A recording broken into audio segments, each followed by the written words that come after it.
আসসালামু আলাইকুম। আজকে আপনাদের সাথে শেয়ার করব চট্টগ্রামের মোস্ট ট্রেডিশনাল দুরুস্কুড়া রেসিপি। এটা সাধারণত নতুন জামাই বা নতুন বউকে সম্মান প্রদর্শনের জন্য টেবিলে একটা আস্ত মুরগির রোস্ট দেয়া হয়, যেটাকে আমরা চট্টগ্রামের ভাষায় দুরুস্কুড়া বলে থাকি।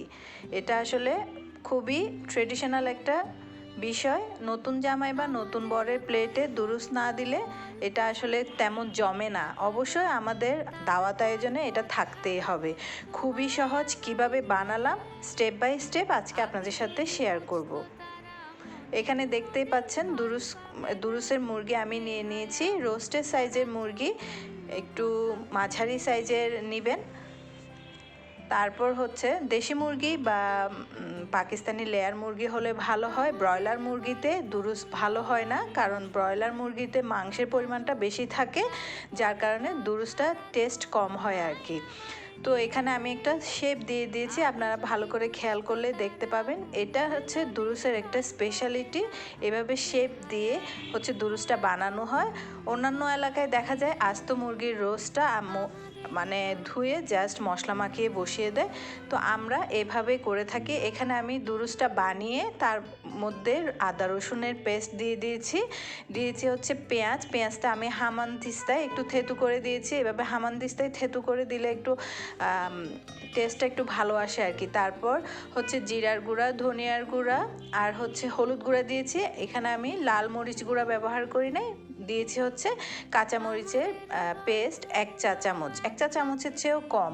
তারপর সামান্য তেল, লবণ দিয়ে আস্ত গরম মশলা দিয়ে সবগুলো ভালো মতো মেখে মেরিনেট করে আমি 10-15 মিনিট মতো রেস্টে রেখে দিয়েছিলাম। এখন সবগুলো আমি পানি দিয়ে সেদ্ধ করে নিলাম। মাংসটা ভালো মতো সেদ্ধ করে এখন হচ্ছে দুরুসের মেইন পার্ট এতটুকুতে হচ্ছে দুরুসটা বানানো শেষ হয়ে যায়। আসলে দুরুসটা এখন পানি থেকে তুলে মুচমুচে করে তেলে ভেজে নিচ্ছি। এটাতে শেষ বলার কারণ হচ্ছে অনেকেই হচ্ছে দুরুসটা এইরকম মুচমুচে তেলে ভাজা সার্ভ করে, আবার অনেকে একটু ঝোলের মধ্যে দুরুসটা দিয়ে ঝোলসহ সার্ভ করে আর কি। আমাদের অবশ্য ঝোল সহটাই মজা লাগে, দুরুসের ঝোলটা অনেক টেস্টি হয়। তো এখন মুচমুচে করে দুরুসটা তুলে নিয়ে এখন ঝোলের বাকি কাজটা আমরা করে নিচ্ছি।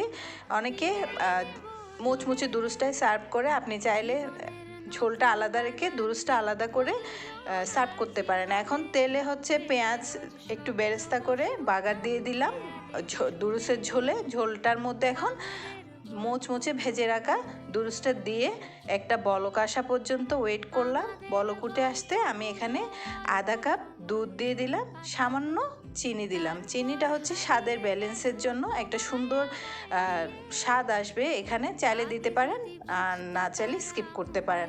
ভাত পাতা দিলে আরও সুন্দর ফ্লেভার আসে। এখন আমার দুরুস রেডি। আপনি অবশ্যই ট্রাই করে দেখবেন যদি এখন পর্যন্ত দুরুস না বানিয়ে থাকেন আর কি। লাস্ট স্টেপ, আমি এখানে একটু পেঁয়াজ বেরেস্তা দিয়ে দিচ্ছি খাওয়ার জন্য। একেবারে রেডি। এখন কেমন লাগলো?